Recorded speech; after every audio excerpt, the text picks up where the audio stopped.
salam olahraga. Apa kabar teman-teman semua? Semoga dalam keadaan sehat. Mengenai dari laga kemarin itu masuk ya.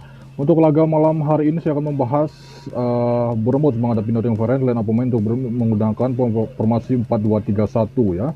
Sedangkan Nottingham Forest di laga ini menggunakan formasi 4-2-3-1. Formasi yang sama, perbedaan dalam taktikal nampaknya. Jadi untuk laga ini line up pemain cukup banyak pemain Bournemouth mengalami cedera ya. Oke, dari rating sebelumnya seperti ini ya. Untuk kedua tim, saya melihat ini mungkin akan cukup menarik di laga Bournemouth menghadapi Nottingham Forest. Peringkat sementara seperti ini, Tottenham peringkat 3, Bournemouth berada peringkat 7. Jadi untuk laga ini nampaknya masih baik di tuan rumah Bournemouth. Oke, next di laga yang kedua kita membahas pertandingan Brighton menghadapi Everton ya. Untuk tuan rumah Brighton ini nampaknya menggunakan formasi 4-4-2 di mana dari line up pemain seperti ini. Dengan usia rata-rata pemain itu sekitar 27 sekian ya. Ini statistik laga sebelumnya. Sedangkan Everton di laga ini, ini seperti ini formasi Everton dan menggunakan 4-2-3-1 ya untuk formasi Everton. Dari line up pemain untuk kedua tim seperti ini cukup banyak untuk tuan rumah Brighton, pemain mereka yang mengalami cedera. Dan dari peringkat sementara Brighton peringkat 9 ya, berada di peringkat 9 sementara. Jadi untuk laga ini nampaknya rekomen di tim tamu Everton ya, nampaknya lebih baik. Next selanjutnya di laga yang ketiga saya membahas pertandingan tuan rumah Liverpool menghadapi Ipswich. Dari formasi Liverpool menggunakan 4-2-3-1 itu prediksi ya. Di tengah masih Mike Allister dan Gravenberch dan Szoboszlai ya. Gakpo, Mohamed Salah, Luis Diaz itu kemungkinan besar akan menjadi starter di laga ini ya. Untuk Alisson Becker nampaknya sudah tampil baik. Sedangkan untuk kubu tim tamu Ipswich mereka menggunakan formasi 5-4-1 itu prediksi dari formasi Ipswich ya. Jadi saya melihat dari rata-rata usia pemain seperti ini dan sama-sama memiliki pemain yang akan absen di laga ini ya. Ada 3 pemain untuk Ipswich dan 3 pemain untuk Liverpool. Dari peringkat sementara ini Liverpool peringkat 1 dan Ipswich nampaknya berada di dasar klasemen ya. Jadi untuk laga ini masih baik di Liverpool. Next selanjutnya saya membahas pertandingan Southampton menghadapi Newcastle. Dimana tuan rumah Southampton ini menggunakan formasi 3-5-2 ya. Sedangkan untuk Newcastle itu nampaknya mereka menggunakan formasi 4-3-3 ya. Isak masih menjadi ujung tombak untuk tim tamu Newcastle. Nampaknya kedua tim ini ada beberapa pemain mereka yang akan absen ya. Seperti ini sama-sama memiliki itu sekitar ada 4 pemain akan absen. Dari peringkat sementara ini nampaknya terlihat lebih baik peringkat Newcastle ya. Jadi untuk laga ini masih berada di Newcastle. Kemudian memasuki di laga yang kelima saya membahas pertandingan tuan rumah Manchester City menghadapi Chelsea. Dari formasi City menggunakan formasi 4-2-3-1 itu dari prediksi dan ini rating laga sebelumnya Manchester City. Sangat baik. Dimana pada waktu itu Kevin De Bruyne dan Haaland tampil memukau dan menjadi pembeda. Dan rata-rata usia pemain City itu 30 sekian ya, nampaknya cukup tua untuk pemain sepak bola. Sedangkan Chelsea seperti ini menggunakan formasi 4-2-3-1. Jackson menjadi ujung tombak dan didukung oleh Palmer berada di lini tengah. Untuk laga ini mungkin cukup dekat dari peringkat sementara. Ini dia peringkat 4 dan 5. Jadi cenderung berada di tim tamu Chelsea nampaknya lebih baik. Kemudian saya pergi ke Serie A Italia mempertemukan tuan rumah Napoli menghadapi Juventus. 4-4-3 menjadi formasi andalan dari tuan rumah Napoli ya. Ini Lukaku nampaknya prediksi masih menjadi starter di laga ini. Sedangkan didukung oleh lini tengah itu Slobotka ya dan McTominay. Jadi sedangkan ada pemain baru ya nampaknya dari Juventus, Colomwani ya, ini transfer baru dari PSG. Ini formasi Juventus 4-2-3-1 itu prediksi dari formasi Juventus ya. Untuk laga ini cukup menarik untuk kita bahas. Dari rata usia itu pemain Napoli itu 30 sekian ya, cukup tua untuk pemain sepak bola.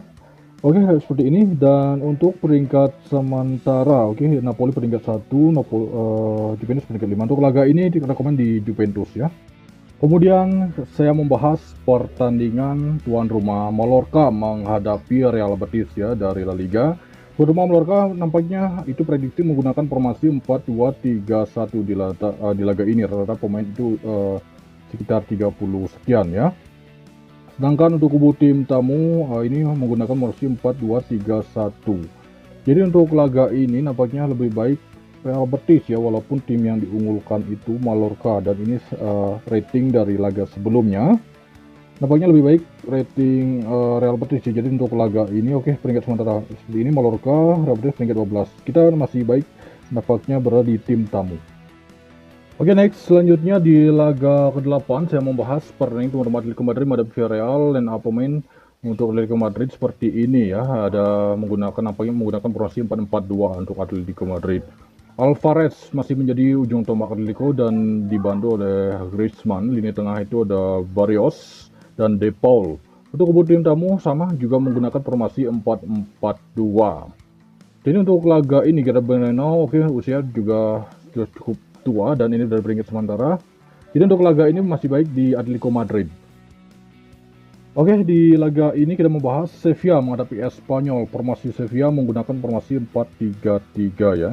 Sudah cukup banyak pemain yang berganti ya. Rata-rata usia ini sekitar 20 sekian untuk tuan rumah Sevilla. Ini rating pemain di laga sebelumnya. Sedangkan untuk kubu tim tamu seperti ini ya, Espanyol sama juga menggunakan formasi 4-4-3. Untuk tuan rumah ada 4 pemain mereka tidak akan bermain, sedangkan kubu tim tamu ada 3 pemain saja.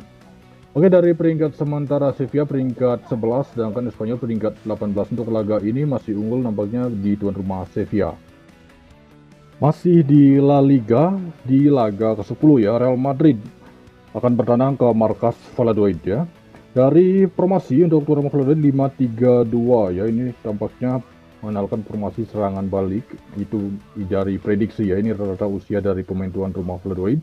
Sedangkan Real Madrid seperti ini, oke, ini rating laga sebelumnya memang sangat luar biasa. Di laga sebelumnya Real Madrid ya, di UEFA Liga Champions nampaknya mereka menggunakan formasi 4-3-3. Oke, Mbappe, Rodrigo, dan Diaz. Di tengah itu ada Valverde, Bellingham, dan Calabos. Di belakang Rudiger, itu ada ini beberapa pemain mereka yang akan absen ya di laga Real Madrid saat bertandang ke markas Valladolid ya. Oke, seperti ini. Dan dari peringkat sementara itu nampaknya ini masih unggul untuk tuan rumah Real Madrid. Mereka pada peringkat 1, sedangkan Valladolid ini berada di dasar klasemen ya. Rekomen di Real Madrid ya. Oke, next Bundesliga, ini Dortmund menghadapi Werder Bremen dengan formasi 4-2-3-1 ya. Ini nampaknya banyak pemain baru ya untuk Borussia Dortmund, sedangkan tim tamu 3-4-2-1 untuk Werder Bremen ya. Oke, seperti ini dari line up pemain, dan nampaknya ini pertandingan papan tengah ya menurut versi saya sendiri. Oke, dan rata usia pemain untuk tim tamu cukup muda. Oke, ini beberapa pemain akan absen. Dortmund hanya 1 pemain saja yang akan absen di laga ini. Peringkat sementara Bremen peringkat 9, Dortmund peringkat 10. Jadi untuk laga ini masih nampak baik berada di tuan rumah Borussia Dortmund. Kemudian di laga terakhir saya membahas pertandingan tuan rumah Mainz menghadapi Stuttgart. Tuan rumah Mainz nampaknya menggunakan formasi 3-4-2-1 ya. Rata-rata usia pemain cukup muda dari Bundesliga Jerman, sedangkan untuk kubu tim tamu ini menggunakan formasi 4-4-2 ya.